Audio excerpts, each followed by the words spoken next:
함께 나눌 말씀 역대하 7장 11절에서 16절입니다. 역대하 7장 11절에서 16절. 역대하 11절부터 16절까지 교독하겠습니다. 저부터 읽겠습니다. 솔로몬이 여호와의 전과 왕궁 건축을 마치고 솔로몬의 심중에 여호와의 전과 자기의 궁궐에 그가 이루고자 한 것을 다 형통하게 이루니라. 밤에 여호와께서 솔로몬에게 나타나사 그에게 이르시되 내가 이미 내 기도를 듣고 이곳을 택하여 내게 제사하는 성전을 삼았으니 혹 내가 하늘을 닫고 비를 내리지 아니하거나 혹 메뚜기들에게 토산을 먹게 하거나 혹 전염병이 내 백성 가운데 유행하게 할 때에 내 이름으로 일컫는 내 백성이 그들의 악한 길에서 떠나 스스로 낮추고 기도하여 내 얼굴을 찾으면 내가 하늘에서 듣고 그들의 죄를 사하고 그들의 땅을 고칠지라. 이제 이곳에서 하는 기도에 내가 눈을 들고 귀를 기울이리니 이는 내가 이미 이 성전을 택하고 거룩하게 하여 내 이름을 여기에 영원히 있게 하였음이라. 내 눈과 내 마음이 항상 여기에 있으리라. 아멘. 네, 오늘 2019년 우리 1월 첫 금요 철야 예배 오신 여러분들을 진심으로 축복하고 환영합니다. 여러분 옆에 분들에게 오늘 성령 충만하여 돌아가십시오. 축복하며 인사하겠습니다. 성령 충만하여. 네. 특별히 오늘 우리 준서 형제, 우리 고등학생, 중학생이죠. 고등학생 같이 생긴 중학생 준서 형제, 또 우리 루희랑 또 지아, 우리 재겸이랑 또 희진이, 이렇게 우리 어린 아이들도 오늘 이렇게 함께 철야 예배 왔습니다. 저희가 계속 기도하고 있는 것은 이제 저희가 금요 철야 예배가 정식으로 아직 오픈된 건 아니에요. 지금 정식으로 오픈되는, 오픈이라는 표현이 좀 그렇지만 정식으로 시작하는 그 때를 지금 저희가 준비하면서 계속해서 지금 여기서 기도에 불을 지금 때우고 있는 그런 상황입니다. 그래서 그게 3월이 될지 아니면 4월이 될지 최대한 빠른 시간 내에 저희 본당에서 본격적인 철야 예배를 좀 준비하고자 합니다. 그래서 정말 강력한 기도의 불을 이 금요 철야 매주마다 밤을 새가며 부르짖는 그런 그 안에 진리교회가 될 줄로 믿습니다. 네. 오늘 본문에 보면 솔로몬의 성전 건축 이야기가 기록이 되어 있죠. 솔로몬이 성전을 건축하고 이제 그것을 이제 헌당하는 거죠. 하나님께 헌당하는 그런 내용이 기록이 되어 있습니다. 11절에 보면 솔로몬이 여호와의 전과 왕궁 건축을 마치고 솔로몬의 심중에 여호와의 전과 자기의 궁궐에 그가 이루고자 하는 것을 다 형통하게 이루니라. 여호와의 전, 성전을 다 건축하고 자기가 머물 왕궁 건축까지 다 마친 거예요. 자기가 뜻한 모든 일들을 다 이루게 되었습니다. 그리고 그날 밤에 12절에 여호와께서 솔로몬에게 나타나사 그에게 이르시되 내가 이미 네 기도를 듣고 이곳을 택하여 내게 제사하는 성전을 삼았으니. 이 성전의 목적을 하나님이 말씀하고 계십니다. 솔로몬이 성전을 지은 목적, 그리고 하나님이 솔로몬에게 성전을 짓기를 명령하신 그 목적과 이유, 성전에 존재하는 이유를 하나님이 이렇게 말씀하시죠.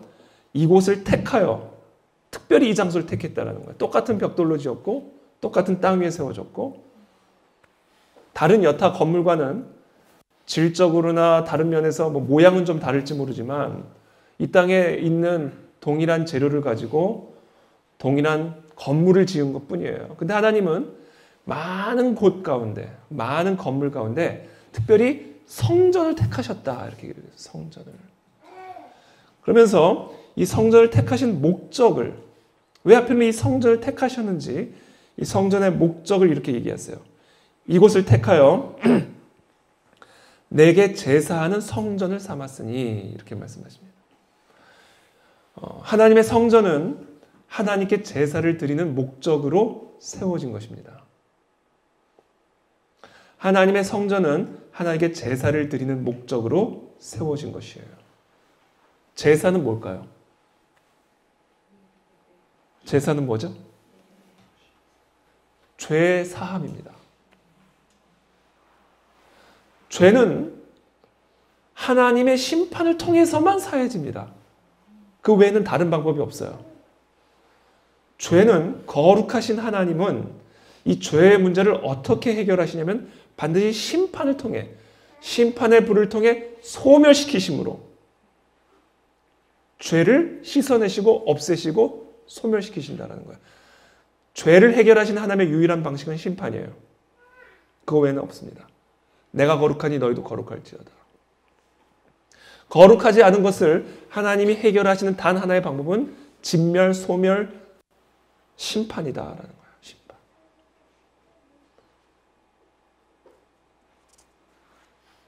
자, 제사란 무엇인가? 제물에게 나의 죄를 전가시켜서 그 제물을 나 대신 심판하는 거예요. 그래서 우리가 그 심판으로부터 면제를 받는 겁니다. 이게 제사입니다. 이게 제사의 의미예요. 우리는 다 하나같이 하나님을 거역하고 대적하여 거룩하지 않은 죄인이 됐어요.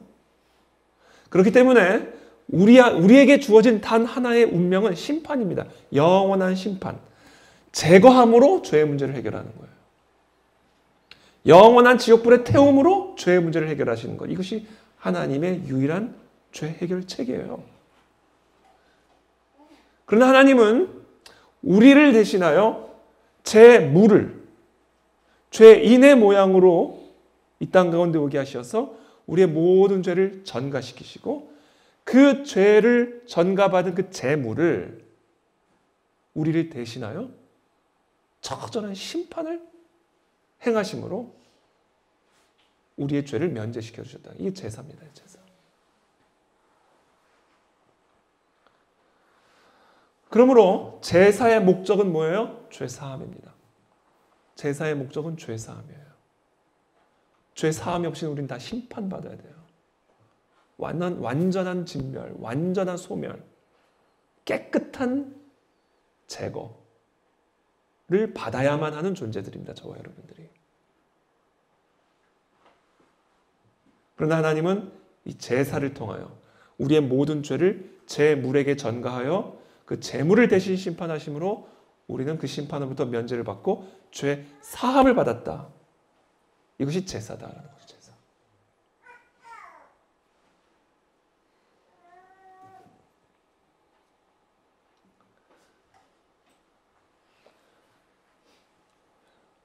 내게 제사하는 성전을 삼았다라는 이야기는 하나님께서 이 성전을 통해서 하나님께서 죄 사하시는 역사를 행하시겠다는 얘기예요. 죄의 문제를 해결하시겠다는 겁니다. 어디서? 성전을 통해서. 저는 오늘 시간 축복합니다. 저와 여러분들의 이 모든 죄의 문제가 오늘 이 성전에서 우리가 함께 기도하고 예배하는 가운데 예수 그리스도의 보혈의 권능으로 사함을 누리는 은혜가 있게 되기를 축복합니다. 여러분 이제 더 이상 어떤 죄도 우리를 끌어내릴 수 없어요. 왜냐하면 죄의 문제가 완벽하게 해결이 됐기 때문에.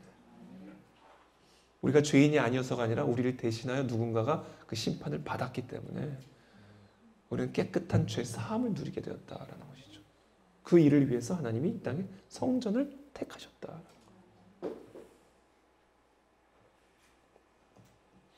그러면서 하나님이 13절에 죄송해요. 11절부터 제가 읽어드릴게요. 죄송합니다. 13절에 그러면서 이제 이렇게 얘기합니다. 자, 12절. 이곳을 택하여 내게 제사하는 성전을 삼았으니 혹 내가 하늘을 닫고 비를 내리지 아니하거나 혹 메뚜기들에게 토산을 먹게 하거나 혹 전염병이 내 백성 가운데 유행하게 할 때에 하나님의 심판을 크게 세 종류로 분류해서 설명하십니다. 우리의 죄로 말미암아 이 땅의 죄로 말미암아 하나님이 필연적으로 심판을 하시는데 하나님의 심판을 크게 세 종류로 설명을 하셔요. 첫 번째, 내가 하늘을 닫고 비를 내리지 아니하거나 하늘에서는 비가 내려야 이 땅에서 생명이 솟아나는데 하늘을 닫고 비를 내리지 않는다. 이거 심판이다라는 거예요. 두 번째, 메뚜기들에게 토산을 먹게 하거나 아니 토산이라고 하는 것이 생산물이죠.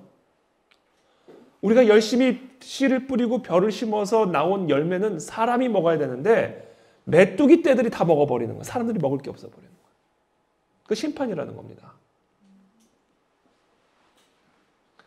세 번째, 전염병이 내 백성 가운데 유행하게 할 때.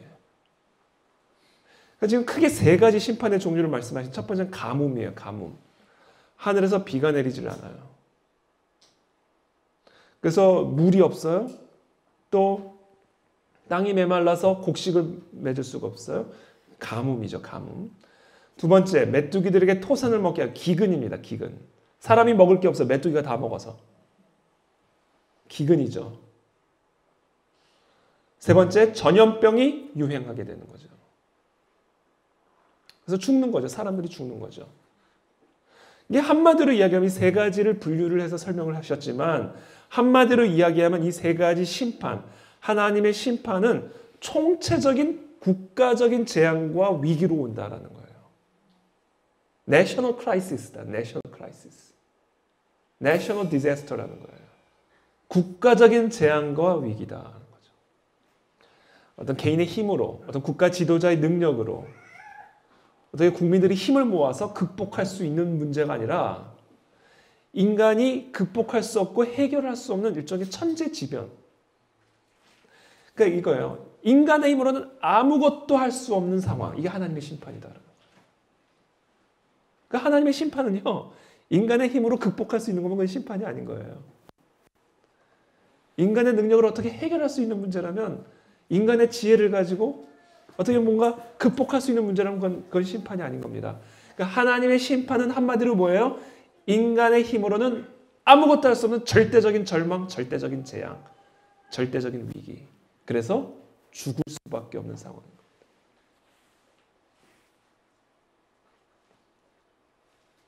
자, 그와 같은 일들이 일어나면 우리가 무엇을 깨달아 알아야 되냐면 우리의 죄로 말미암아 하나님의 심판이 임했음을 알아야 됩니다. 하늘을 닫고 비가 내리지 않거나 메뚜기들이 토산을 다 먹어서 인간이 먹을 게 없어지거나 전염병이 돌아버릴 때 그와 같은 상황들이 이 나라 가운데, 국가 가운데, 우리의 가정 가운데, 개인의 삶 가운데 일어나게 되면 우리는 그것이 우리의 죄로 말미암는 하나님의 심판이라는 사실을 알아야 돼요.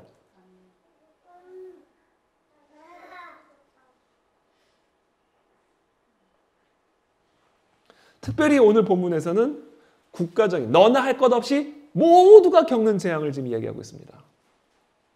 제가 지난주 설교도 이야기를 했지만 나일강이 피로 물들었는데 애굽의 왕자라고 피할 길이 있겠으며 온 땅의 먼지가 이로 변했고 그것이 악성 종기를 일으키는데 그 땅의 애굽의 공주라고 그 재앙을 피할 길이 있겠냐고요.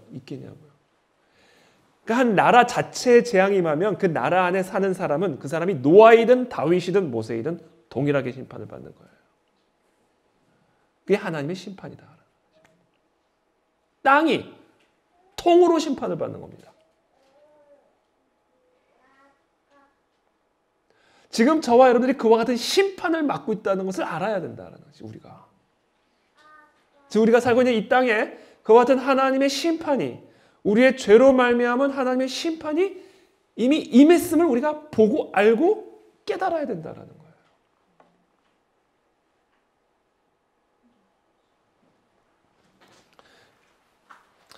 여러분 이걸 우습게 생각하실지 모르겠지만 전 초미세먼지 저는 이거 보통 일이 아니라고 생각해요. 이걸 가볍게 생각할 문제가 아니라고 생각해요.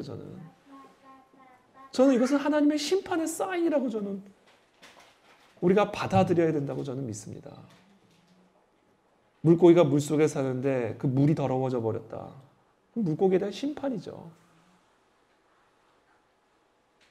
사람이 공기를 마시고 사는데 수시로 밖에 나가지 말라는 사인을 받아야만 하는 그 세상. 그건 숨을 쉬지 말라는 이야기죠. 그건 우리에게 심판이 만 거죠. 이거는 단순한 미세먼지, 지금 뭐 가스 배출, 자동차 운전 자제, 그게 포인트가 아니에요. 지금 우리는 죽어야만 하는 심판이 만 거예요. 지금 우리에게. 근데 더 중요한 것은 이것을 우리 인간의 힘으로 극복할 수 없는 문제라는 거예요.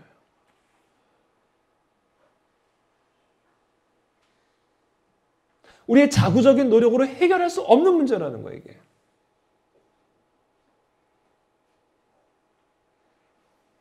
지금 우리나라에 있는 이 초미세먼지가 중국발이라고 그러잖아요. 우리가 지금 자동차 안 탄다고 해결될 문제가 아니에요. 이게 우리나라 안에서만 발생하는 문제면 우리나라가 어떻게 국민들이 어떻게 해서 해결하겠죠. 근데 이게 남의 나라에서 날라오는 거라니까. 그러니까 자구적으로 해결이 안 되는 거예요. 하늘에서 비를 안 내리는데 인간의 힘으로 어떻게 비를 내리게 합니까? 메뚜기 와서 다 먹어버리는데 그걸 어떻게 합니까? 안 되는 거죠. 아니 백령도에 공장이 있습니까? 거기에 자동차가 있습니까? 백령도에.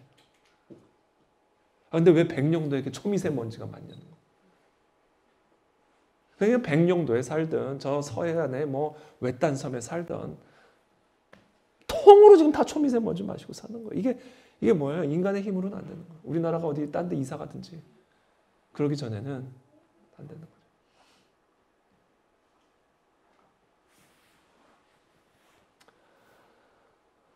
두 번째 또 우리나라가 지금 당하고 있는 심판의 문제는 이거 북한 핵 문제입니다. 이건 정치 문제로만 보시면 안 돼요.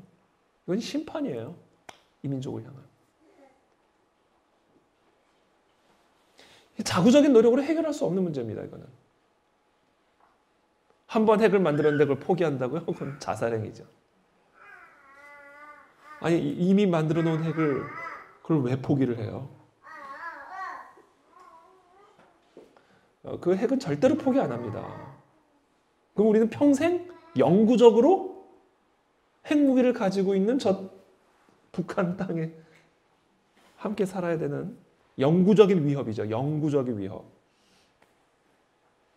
영구적인 위협이죠.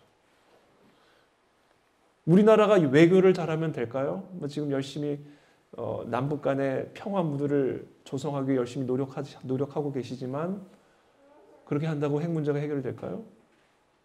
기본적으로 북한 핵 문제는 남북 간의 문제가 아니죠. 이건 미북 간의 문제죠. 그건 우리가 해결할 수 있는 문제가 아니에요. 쉽게 말해서 미국이 허용하면 허용되는 거예요. 그건 우리가 나름 중재적인 역할을 하려고 노력은 하지만 그건 국제정치 현실을 외면하거나 애써 무시하는 태도죠.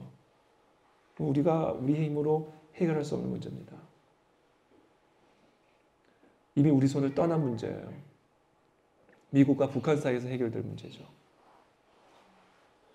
미국이 억지로 그거 포기하게 시키겠다 하면 포기시키는 거 미국이 그건 결정하는 겁니다. 우리가 결정할 수 있는 권리가 없어요. 미국이 무력을 사용해서 뺏겠다, 없애겠다, 그럼 그렇게 하는 거예요. 아니면 허용하겠다, 그리고 그냥 허용하겠다, 그러면 허용되는 거예요. 그러니까 대한민국의 운명을 스스로 결정할 수 있는 힘도 없고 권리도 없어요. 그게 우리의 처지고 현실입니다. 또 그것만 있습니까? 사회적인 갈등, 분열. 우리나라처럼 대한민국처럼 지금 사회적인 분열과 갈등이 심각한 나라도 없어요. 물론 미국도 사회적인 분열과 갈등이 심하죠. 수시로 다양한 사회적 이슈를 가지고 충돌합니다. 예를 들면 동성결혼 문제라든지 최근에는 이 낙태 문제라든지 이민자 문제라든지 지금 미국 국회가 셧다운돼 있죠. 그 남쪽에 그 월 세우는 것 때문에 공무원들이 월급을 못 받고 있잖아요. 그러니까 사회적 갈등은 다 있어요. 근데 우리나라는 더 본질적인 사회적 갈등이 있어요. 더 본질적인 사회적 갈등. 어떤 정책적인 갈등 이전에 더 본질적이고 기본적인 갈등이 있다. 그러니까 어느 나라에서도요.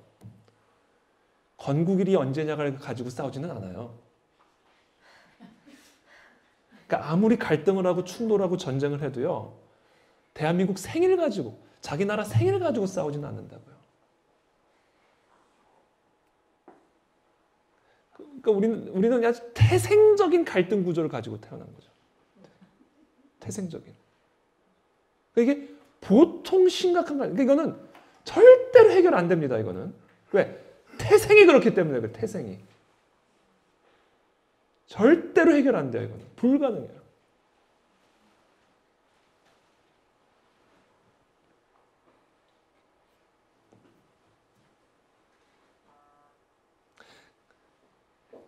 정책 위반자들은 이런 사회적 이슈나 정치적 이슈들을 가지고 해결하기 위해 나름 노력을 해야겠죠. 그건 정책 위반자들이죠. 또 사회 각 계층의 자신의 책임을 따라 의무를 따라 이와 같은 지금 말씀드린 이런 국가적 위기나 문제를 해결하기 위해 노력해야겠죠. 그러나 그 위기와 그 문제의 근원은 중국 동해안에 세워진 소각장이 아니라 저 북한 땅에 저 정치 집단이 아니라 더 근본적인 원인은 또는 이 땅의 이 태생적인 역사가 담고 있는 이 아픔이 아니라 근본적인 이유는요. 죄 때문이다라는 거죠. 죄입니다. 죄. 이건 하나님의 심판이다.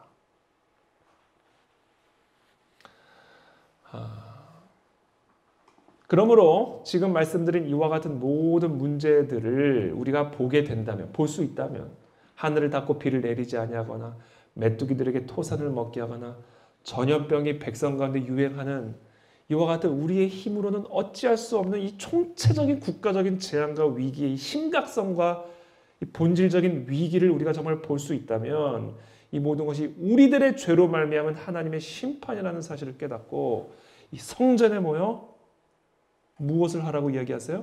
내 이름으로 일컫는 내 백성이. 딴 사람들 얘기하는 게 아니에요. 내 이름으로 일컫는 내 백성만이라도 내가 택한 이 성전에 모여서 악한 길에 떠나 스스로 낮추고 기도하여 내 얼굴을 찾으면, 자, 내 이름으로 일컫는 내 백성이 악한 길에서 떠나 이 내가 택한 성전에 모여서 하나님의 얼굴을 구하며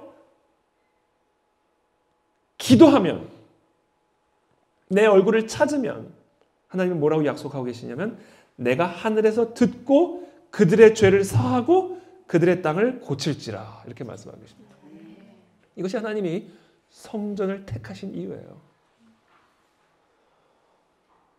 그래서 여러분, 지금 우리가 당면한 이 심각한 국가적인 재앙과 민족적인 위기를 해결할 수 있는 키는 성전에 있습니다.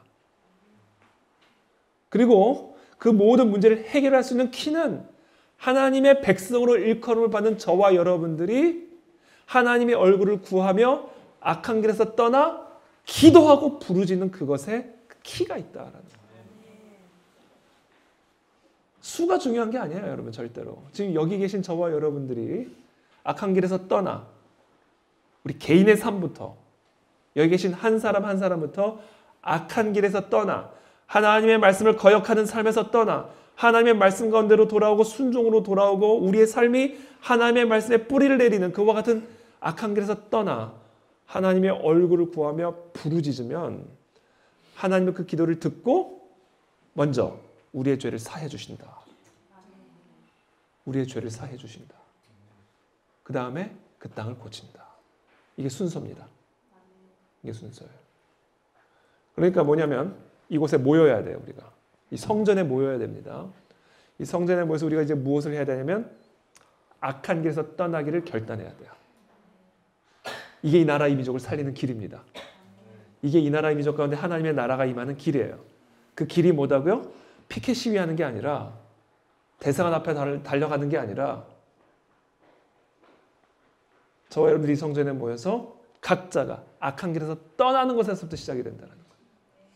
그 다음에 하나님께 부르짖는 거예요. 이 땅을 고쳐달라고. 이 땅의 가정을 고쳐주시고 이 땅의 정치를 고쳐주시고 이 땅의 경제를 고쳐주시고 이 땅의 교회를 고쳐주시고 이 땅의 학교를 고쳐주시고 이 땅 구석구석의 모든 병들고 오염된 것들을 고쳐 주옵소서라며 부르짖는 거예요. 하나님의 얼굴을 구하면서. 그때 하나님은 우리의 죄를 사해 주시고 그와 동시에 이 땅을 고치시는 역사가 일어난다는 거예요. 우리는 이것을 일컬어 부흥이라고 부르는 겁니다. 우리는 이것을 일컬어 영적 대각성이라고 이야기를 하는 거예요.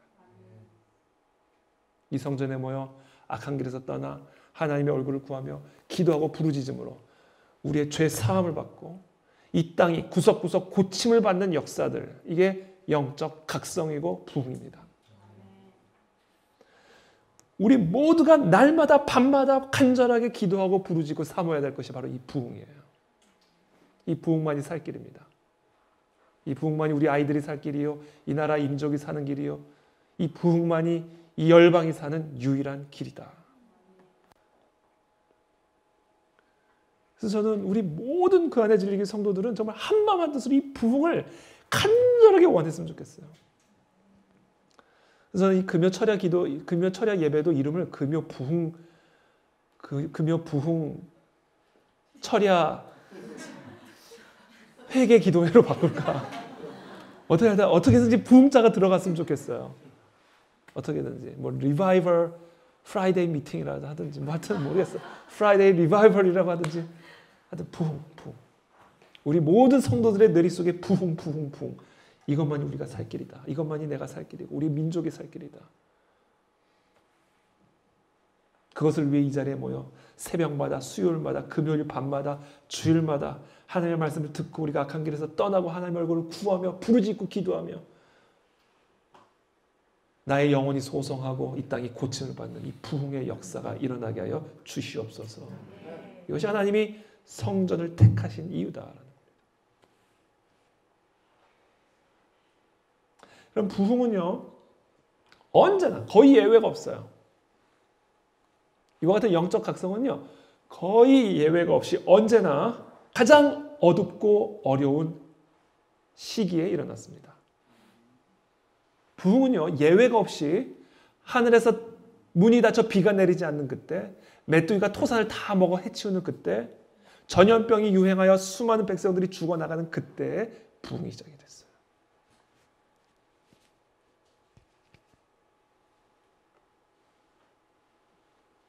중세 시대의 아주 영적인 깊은 암흑 가운데 마틴 루터를 통해 종교 개혁이 일어나죠. 어느 정도로 교회가 타락했냐면요.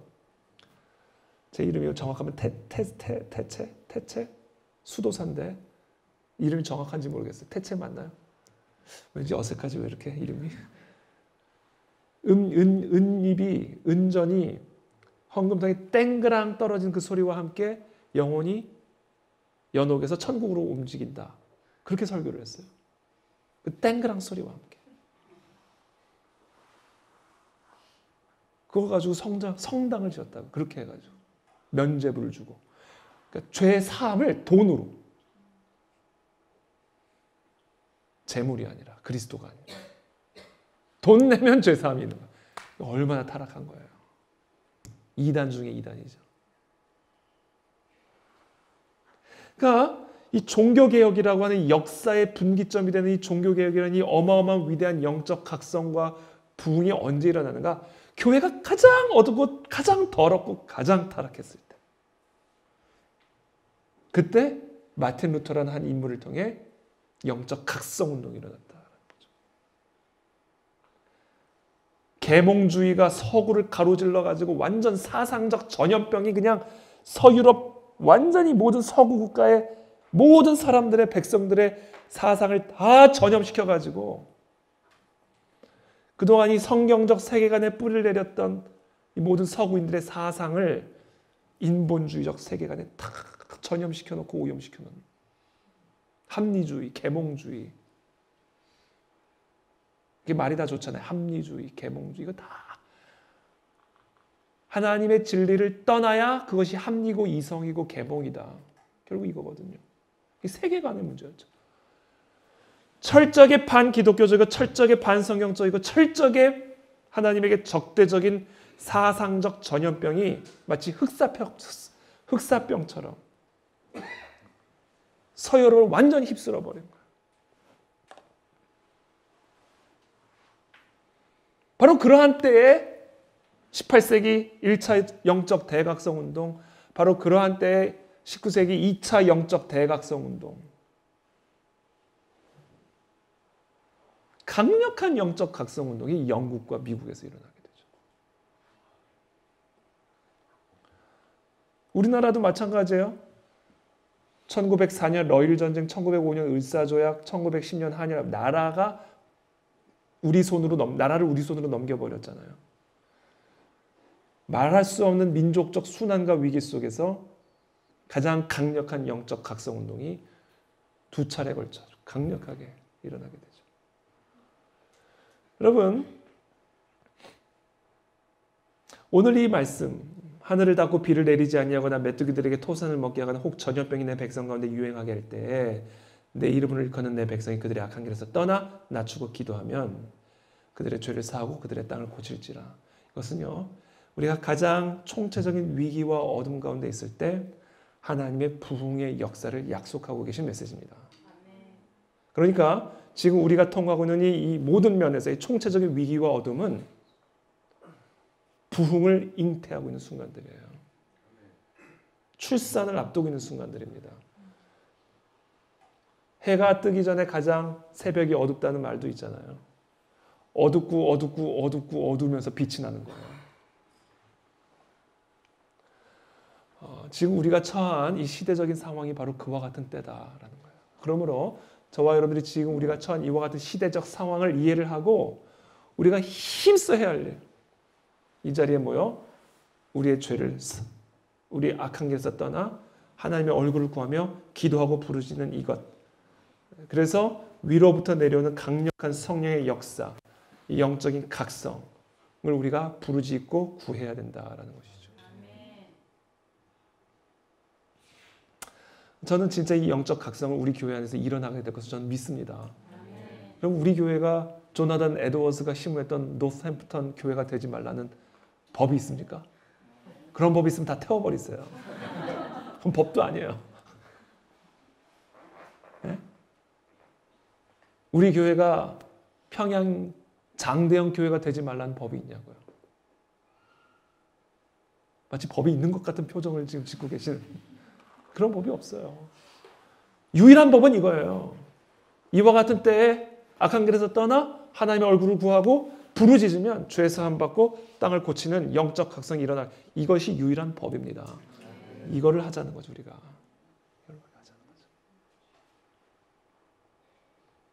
그것을 하기 위해서 우리가 기억해야 할 진리들이 있습니다. 우리는 이것을 역사를 통해서 배워야 돼요. 영적 각성이 일어났던 우리의 교회사를 통해서 배워야 됩니다. 그리고 우리도 그렇게 해야 되는 거예요. 1차 영적 대각성 운동의 지도자였던 조나단 에드워즈는 이렇게 얘기했어요. 부흥은, 영적 각성은 하나님의 주권적인 선물이다. 하나님의 주권적으로 주시는 선물이다라는 거예요. 그런데 하나님의 주권적인 선물이기는 하지만 이렇게 얘기합니다. 아무 곳에나 임하지 않는다. 하나님이 아무에게나 주지는 않는다라는 거예요.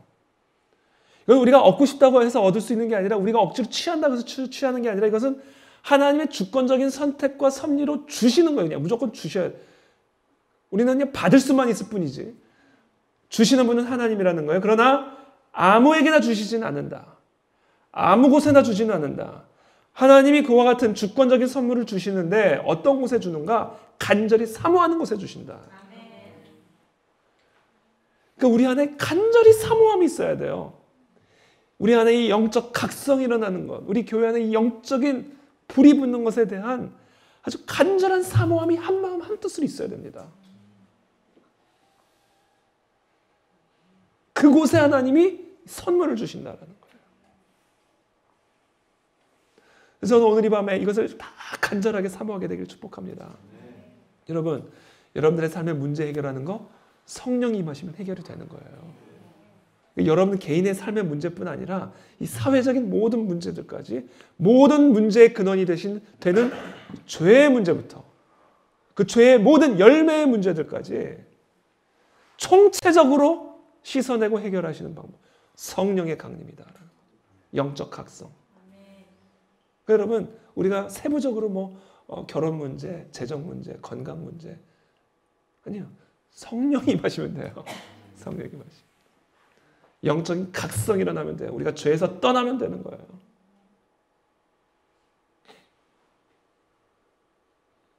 그러니까 부흥의 배후에는 언제나 이 간절히 사모하여 모이는 무리들이 있었어요.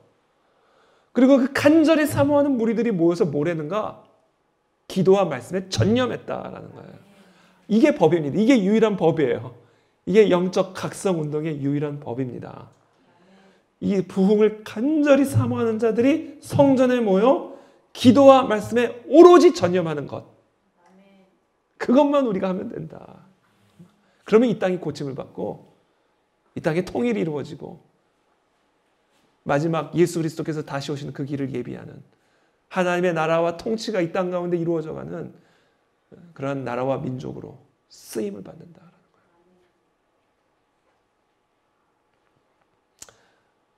거예요. 1차, 2차 영적 대각성이 그랬고요. 웨일즈 부운동이 그랬고요.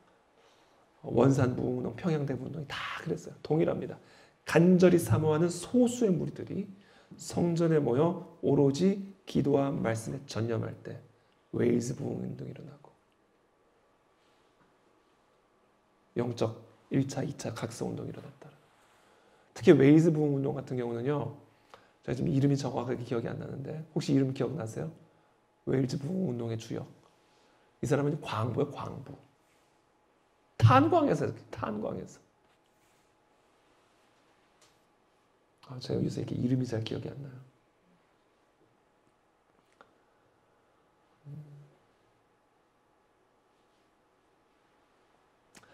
그래서 우리가 이 간절히 사모하는 마음으로 모여서 우리가 이제 무엇을 해야 되냐면 이거예요. 하나님의 말씀을 선포하고 듣는 일에 전념해야 됩니다.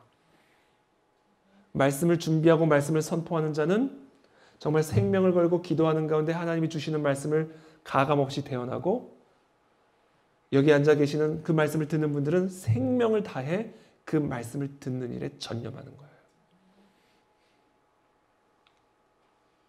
여러분, 부흥은요, 영적 각성은요, 우리의 심령에 성령의 불이 지피어지는 이 영적 각성은요, 언제나 말씀을 통해 지피어집니다. 하나님의 말씀을 듣는 가운데 나도 모르게 마음이 뜨거워지는 역사가 일어나요. 이 역사가 일어나야 돼요. 이 역사.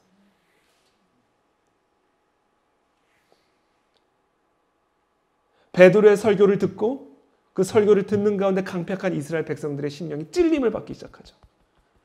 예수님을 십자가에 못 박았던 자들이 베드로의 설교를 들으면서 막 마음에 찔림이 일어나기 시작하는 거예요.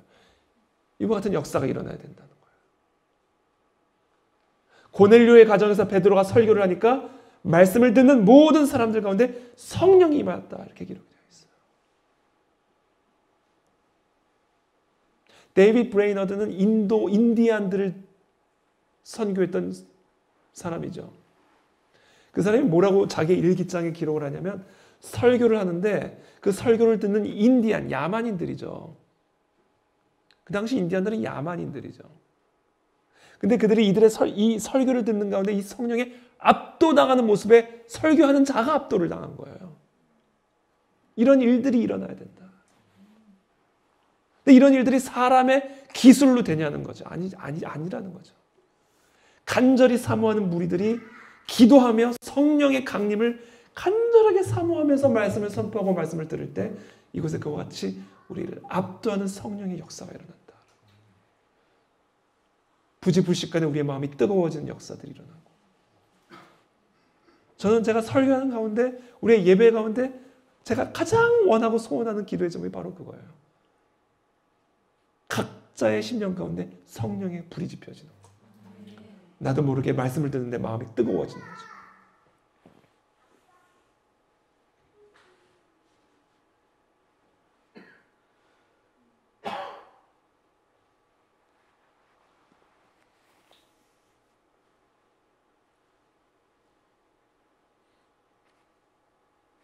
어떻게 이 세상이 변화되는지 아세요? 그와 같은 말씀으로 말미암아 심령의 변화를 경험한 한 사람 한 사람이 조나단 에드워즈가 된 것이고 존 웨슬리가 된 거예요. 처음부터 존 웨슬리가 아닙니다. 처음부터 조나단 에드워즈가 아니에요. 그냥 평범한 청년들, 20대, 30대.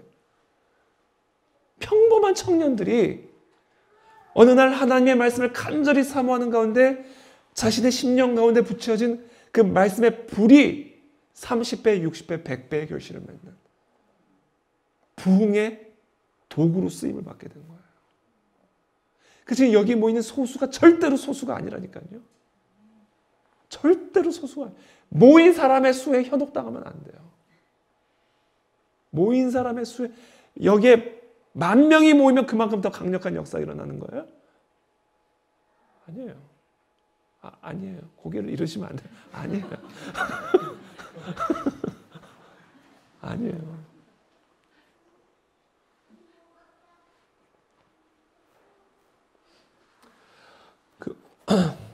오늘날 우리가 소위 복음주의 운동이라고 부르는 교회사에 아주 강력한 큰 물줄기, 이거는 이제 18세기 부흥이라는 원천에서 시작이 됩니다. 이 18세기 부흥 운동을 우리가 보통 1차 영적 대각성 운동이라고 부르는 거죠. 이 18세기 부흥 제1차 영적 대각성 운동은 잉글랜드, 웨일즈, 스코틀랜드, 아일랜드, 그리고 당시 영국의 식민지였던 미국, 이 영어권 지역에 정말 태풍 같은 성령의 역사가 불어닥칩니다. 정말 태풍 같은 성령의 역사가 불어닥쳐요.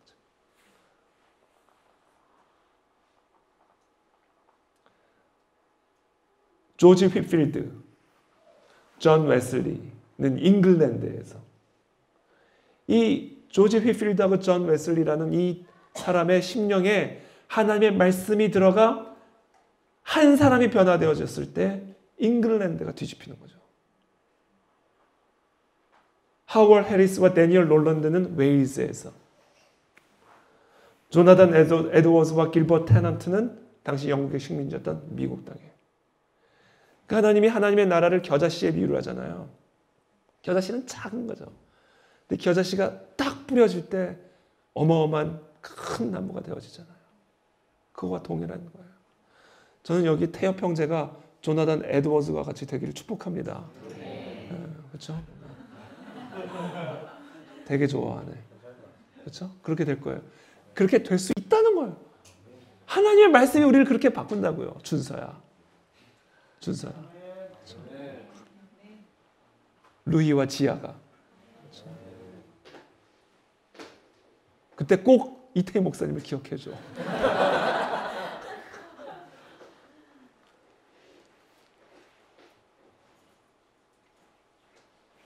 그래서 제가 이 사람이 어떻게 회심하게 되나, 이 조나단 에드워스가, 존 웨슬리가, 조지 휘필드가 어떻게 악한 길에서 떠나 하나님의 얼굴을 구하며 부르짖음으로, 하나님의 얼굴을 향하여 부르짖음으로 그 땅을 고치는 일에 쓰임받는 주역이 되고 도구가 될 수 있었을까에 대해서 한번 제가 조사를 해봤을 때 어떤 일이 일어났는가, 이 사람들에게.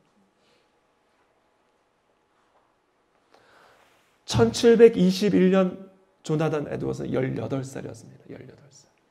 18살에 조나단 에드워스의 인생을 바꾸는 회심의 역사를 경험하게 돼요. 자기 자서전에 자기가 기록한 내용입니다.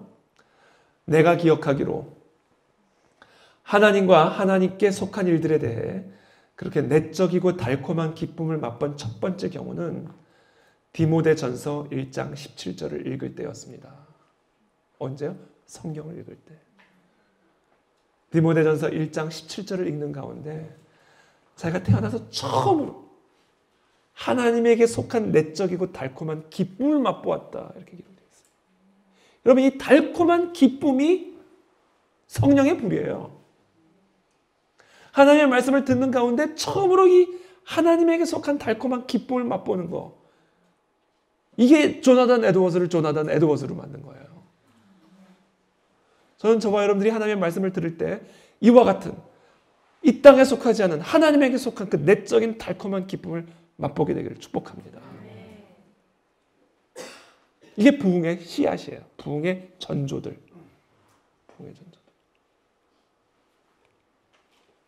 디모데전서 1장 17절을 제가 그래서 읽어봤어요. 근데 별 내용 아니에요. 솔직히 말하면 뭔가 심오한 뭔가가 있는 게 아니에요. 만세의 왕 곧 썩지 아니하고 보이지 아니하고 홀로 하나이신 하나님께 존귀와 영광이 세세토록 있을지어다. 아멘. 찬양이죠, 이게. 어떻게 보면 이 말씀 안에 어떤 대단하고 심오한 진리가 있는 것도 아니고 우리의 저 무릎을 탁 치게 만드는 고귀한 지혜가 담겨져 있는 것도 아니고 그저 이거예요. 예수 그리스도의 그리스도 되심을 찬양하는 것뿐이에요. 만세의 왕 곧 썩지 아니하고 보이지 아니하고 홀로 하나이신 하나님께 존귀와 영광이 세세토록 있을지어다. 아멘. 이 구절을 읽고 있는데 이 사람의 이야기입니다. 하나님의 영광에 대한 감각, 즉 전에 경험했던 어떤 것과도 전혀 다른 새로운 감각이 내 영혼 속에서 생겨났다는 거예요.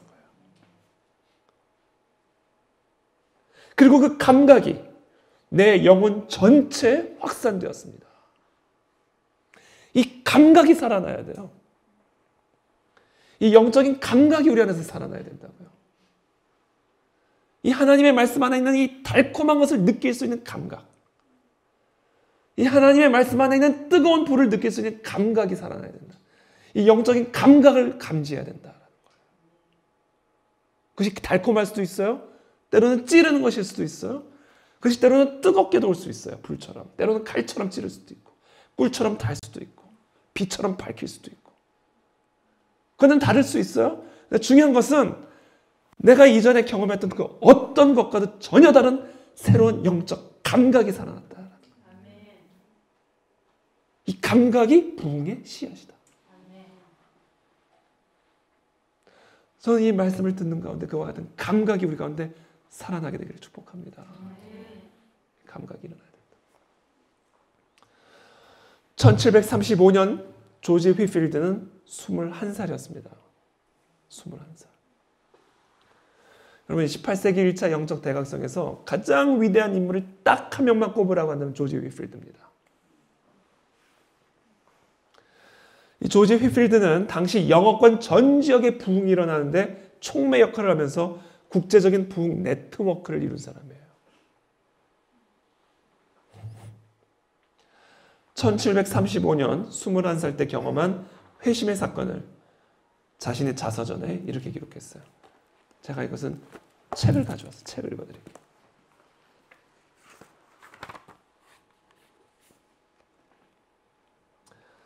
거룩한 절기인 사순절이 다가왔다. 자신의 자서전입니다. 이 절기를 친구들은 매우 엄격하게 지켰는데 6주 동안 토요일을 제외하고 고기는 입에도 대지 않았고 주일을 제외한 나머지 날 동안에는 설탕을 넣지 않은 사르비아 차와 거친 빵 외에 아무것도 먹지 않았다.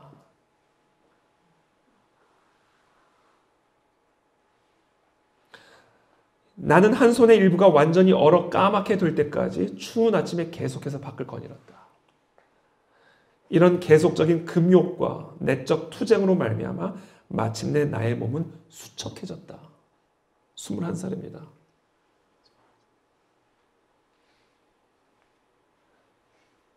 순환주간에는 계단을 기어 올라갈 수도 없을 정도로 약해졌다는 사실을 깨닫고 나를 아껴주시는 선생님께 몸의 상태를 알리지 않을 수 없었다. 지금까지 어떻게 금식을 한 건가? 라고 야단치기 시작했다. 그러나 이렇게 기록하고 있어요. 비록 내가 경솔했고 육체적인 건강을 많이 잃긴 했지만 그럼에도 영적으로 성장했다는 사실을 알고 나서 이런 꾸짖음에도 불구하고 기쁘기만 했다. 이렇게 병은 7주 동안 계속되었다. 얼마나 영광스러운가.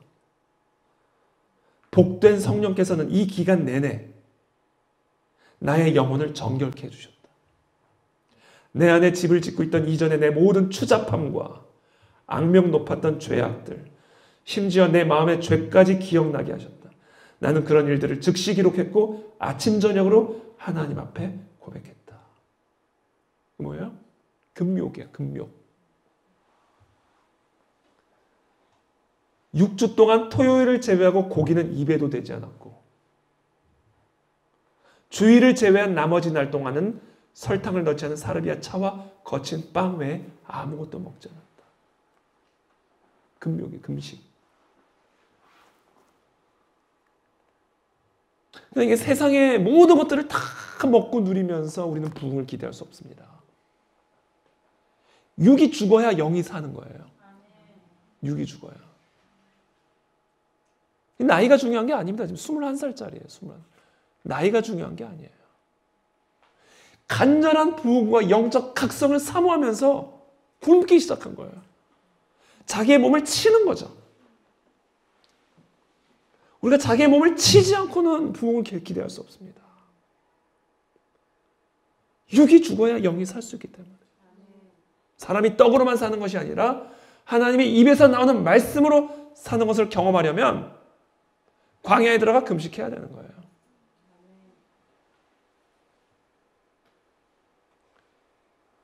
그러므로 저와 여러분들이 이 부흥을 사모하려면 정말 우리가 간절한 마음으로 이곳에 부흥이 일어나기를 정말로 기대하고 나의 영혼이 소성하는 것, 내 안에 죽어있던 영적 감각들이 살아나는 것을 정말 맛보아 알기를 원한다면 어떤 형태로든 금욕을 해야 됩니다. 어떤 것이든. 그리고 가장 좋은 방법이요. 음식을 끊으면 모든 면에서 자연스럽게 금욕이 돼요. 힘이 없어서 못해. 뭘 할 수가 없어. 뭐 TV 끊는 거, 뭐 스마트폰 끊는 거, 뭐 다 좋아요. 근데요, 굶으면 모든 걸 한 방에 해결해 버려요. 뭐 이것저것 할 필요 없어. 그냥 굶으면 한 방에 끝나버려요. 그래서 제가 우리 모든 성도들은 주기적인 금식을 해야 된다니까요. 주기적인 금식을. 이거는 그냥 꼭 무슨 큰 일을 만나야 금식하는 게 아니에요. 금식은 우리의 삶의 패턴이 돼야 돼요. 정말 저와 여러분들이 부흥을 사모한다면.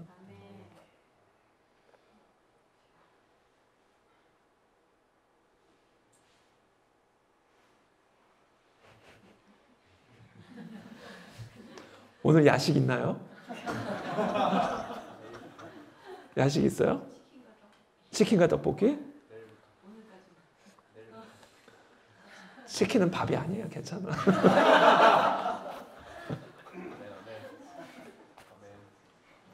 괜찮아요. 오늘 먹고 내일 굶으면 되니까. 그렇잖아요. 그래서 제가 결단한 게 매주 금식하자. 매주. 여러분, 제가 물론 우리가 3일 금식, 5일 금식도 참 좋아요. 너무 좋아요. 너무 필요하고 정기적인 3일 금식, 5일 금식, 심지어 일주일 금식 너무 좋습니다. 근데 저는 그것보다도 더 좋은 게 매주 금식하는 거. 정기적으로 금식을 계속해서 밥 먹듯이 하는 거. 금식을 밥 먹듯이 하는 게 진짜 금식이에요. 그래서 저는 목요일 날 금식하고 자꾸 홍옥기 목사님이라고 그래 자꾸. 홍기영 목사님도 같이. 목요일마다 금식하고. 오전, 오후, 그러니까 저녁 6시까지. 그리고 그때 목요일도 저희가 일과를 하면서 설교 준비하거나 일상을 하면서 해야 되기 때문에 너무 힘들면 우유 한 컵 마시면서. 여러분 금식이라고 그래서 여러분 완전히 물만 마셔야 돼. 그런 강박관념도 버리세요. 그런 강박관념도 버리세요.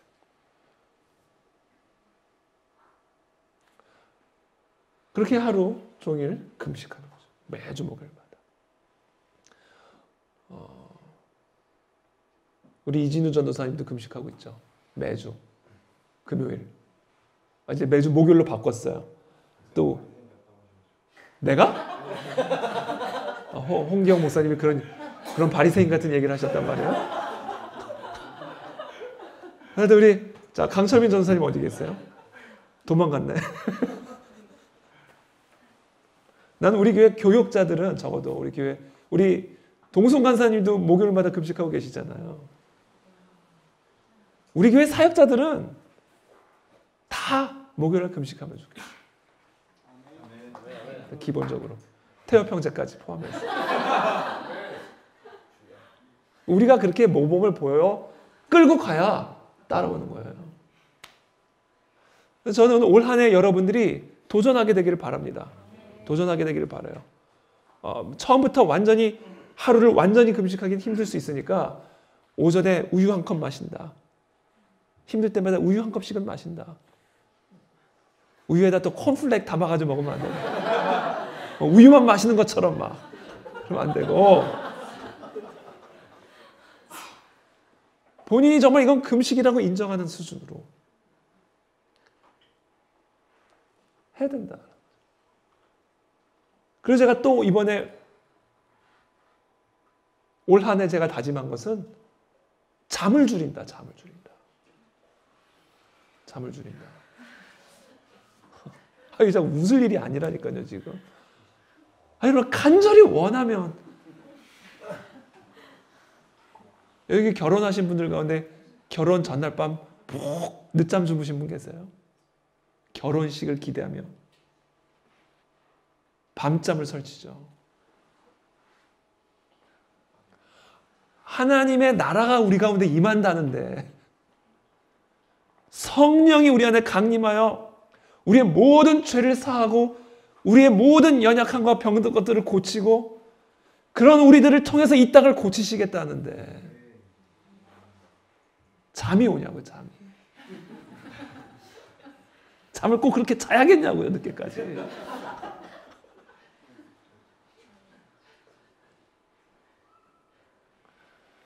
그래서 제가 올 한 해 제가 이걸 지금 제가 저를 자랑하려고 하는 게 아니라 도전을 주고 같이 하자는 거. 나 혼자 하긴 억울하니까.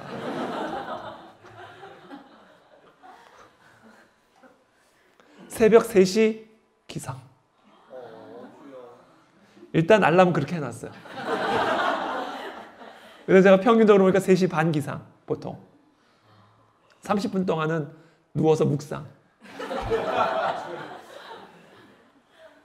3시 30분 기상.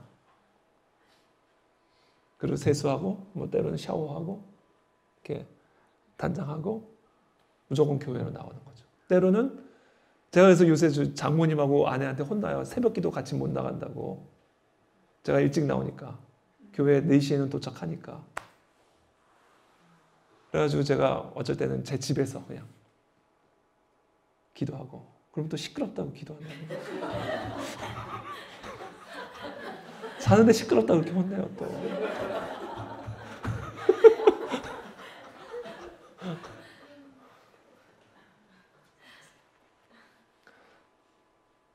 너무 좋아요. 너무 좋아요. 정말 살아계신 하나님의 음성이 살아 들려요. 이 영적 감각, 아까 누구야? 조나단 에드워스가 얘기한 그 영적 감각이 막 살아나요. 물론 조금 어지럽긴 하지만.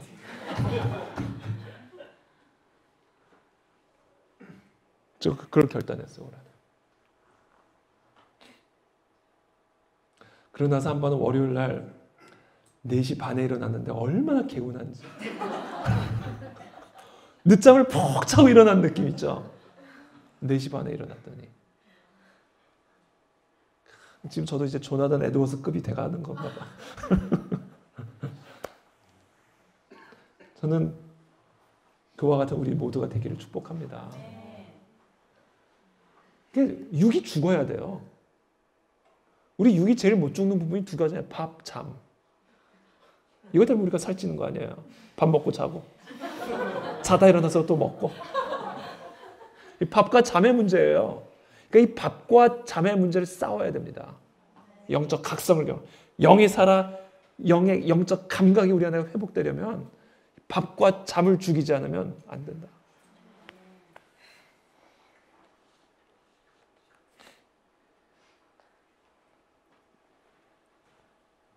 우리 지금 둘이 완전 패닉 상태인데.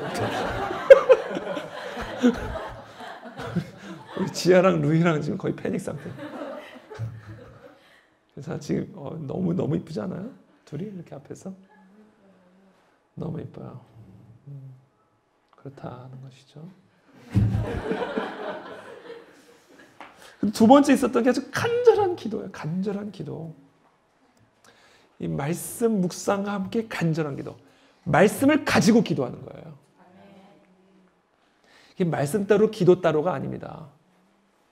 말씀으로 기도하고 기도하는 가운데 말씀 보고. 말씀과 기도는요, 분리될 수 없는 하나예요. 이 말씀과 기도 속에서 성령의 강림의 역사가 일어나는 거예요.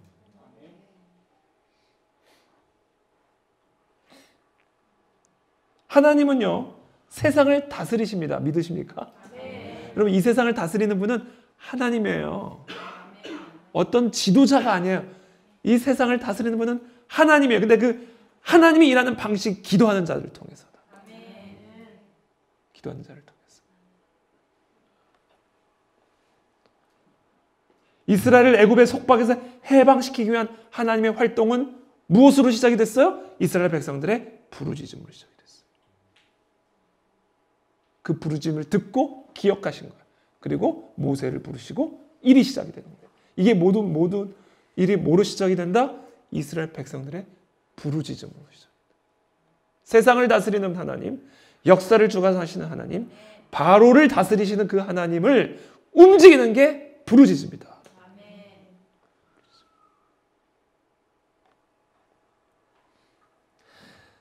기도란 하나님이 아니면 안 된다라는 우리의 표현입니다. 그래서 기도하지 않으면 하나님이 필요 없다라는 고백이에요, 그게.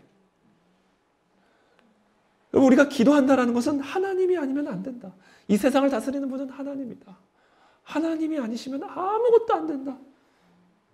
라는 것을 인정하여 그 하나님 앞에 겸허하게 무릎을 꿇는 거예요. 그러므로 기도하지 않는다? 하나님 없어도 된다는 얘기예요. 기도하지 않는다? 하나님 없이 내 힘과 내 지혜로 하겠다라는 이야기예요. 초대교회의 가장 중요한 특징이 뭐예요? 기도와 말씀에 전념했던 거 아니에요. 마가의 다락방에서 그들이 뭐 했어요? 기도에 전념했다라고 되어 있잖아요. 말씀대로 기도하고 기도하면 말씀 보는 이 기도와 말씀에 오로지 전념하는 그 공동체 가운데 성령의 강림의 역사가 일어난다. 초대교회 12사도가 초대교회 가운데 어떤 문제가 발생을 하냐면 행정적인 문제가 발생합니다. 히브리 과부들과 히브리 유대인 과부와 헬라 유대인 과부들이 있는데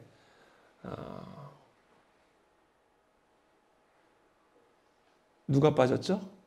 구제에서? 히브리파가 빠졌나요? 정확히 기억이 안 나요, 갑자기. 이럴 땐 좀 빨리 누가 좀 찾아주세요.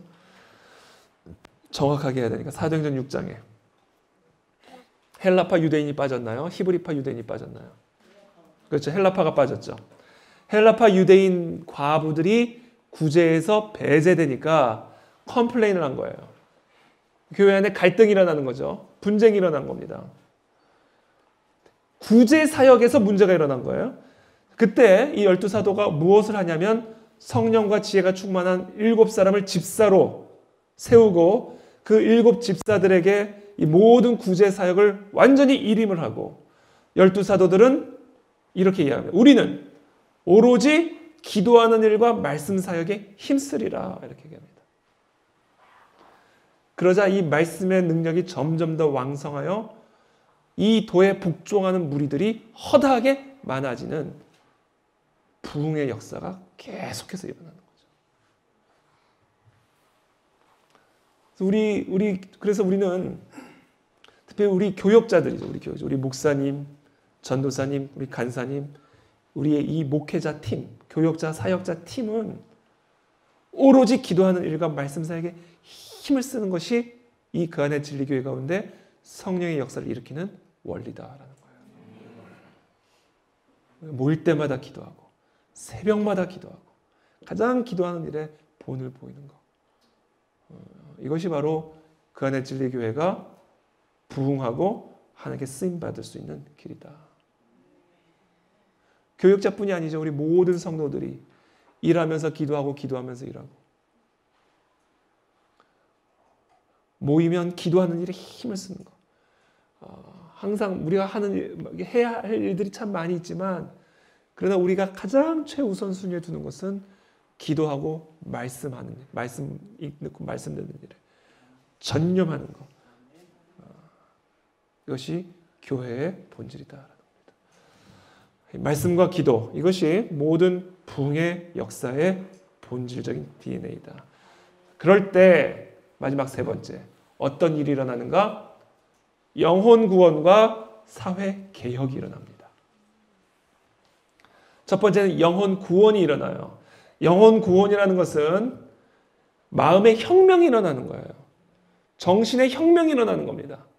니고데모에게 주님 말씀하신 것처럼 우리의 영이 다시 태어나면서 혁명이 일어나는 거예요. 한 개인의 영혼 속에서 혁명이 일어나야 됩니다. 그 혁명은 어떻게 시작이 된다고요? 기도와 말씀으로. 조나단 에드워스의 고백처럼 내 내면 안에 지금까지 경험해보지 못했던 영적 감각이 새로워지는 거. 언제? 말씀을 통해. 기도하는 가운데.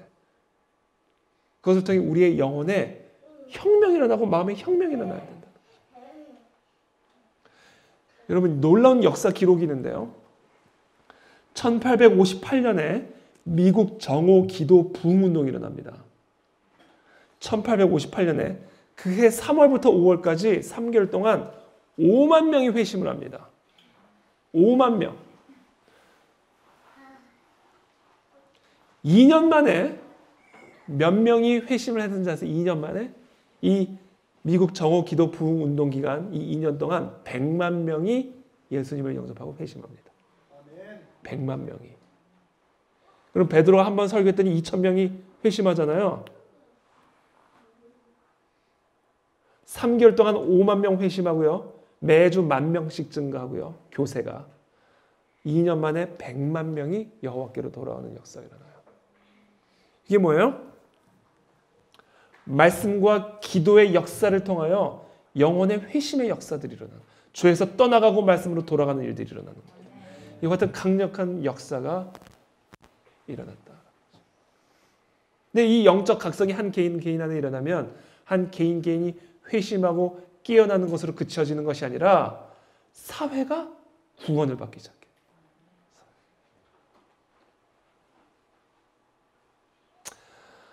웨슬리 부흥운동의 영향을 이렇게 한 역사학자가 기록을 했습니다. 제가 그냥 읽어드릴게요. 복음이 물결치고, 이 웨슬리 부흥운동 당시의 이야기예요. 복음이 물결치고 술 소비가 감소되었으며 범죄 또한 감소하기 시작했다. 이제는 다시 도시의 거리들을 걷는 것이 안전해졌다. 정재계의 뇌물과 부패도 줄어들었다.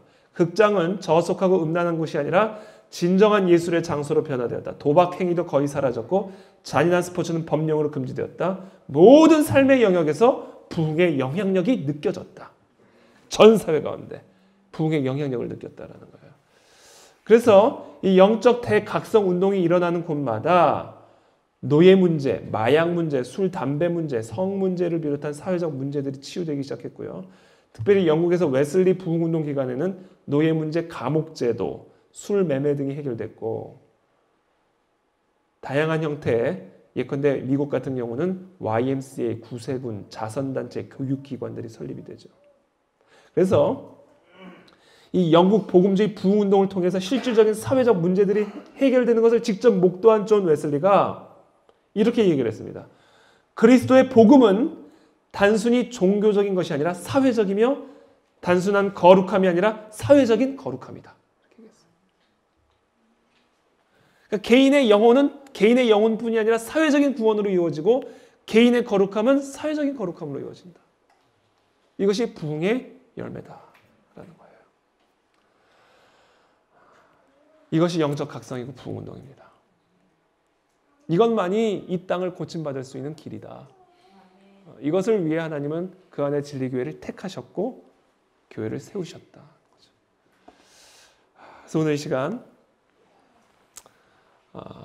함께 기도하며 나가기를 원합니다.